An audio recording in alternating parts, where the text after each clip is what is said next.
Magandang tanghali, kumusta po? Narito po ulit ang update natin para sa lagay ng ating panahon.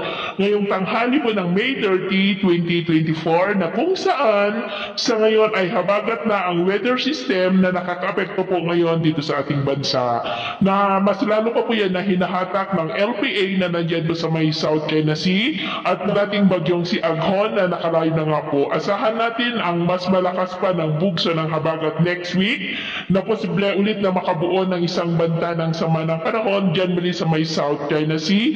At sa ngayon nga ay may LPA nang nabuo dyan at tinawag po na Invest 94W at ito naman ay pinapakita ng forecast model natin pong ginagamit hanggang po sa susunod na 2 linggo. At sa lagay ng ating panahon, ngayong tanghali ay maayos ang panahon sa malaking bahagi ng ating bansa pero dahil sa habagat ay maulap ang kalangitan with isolated rain sa ilang bahagi ng Central Luzon, Metro Manila, ilang bahagi ng Ilocos Region, Cordillera, Zamboanga Provinces, Northern Mindanao at Sultan Kudarat. At sa susunod na mga oras ay mas maraming lugar na sa Ilocos Region, Central Luzon, Metro Manila, Calabarzon, ilang bahagi ng Cagayan Valley, Mindoro Provinces, Aklan, Panay Island, Northern Cebu, Bohol, Leyte, Northern Mindanao, Sorsogon at Davao ang makakaranas ng maulap na kalangitan with isolated rains. Epekto po yan ng habagat kaya mag-ingat po tayo sa posibleng banta pa rin ng mga pagbaha at pagguho ng lupa.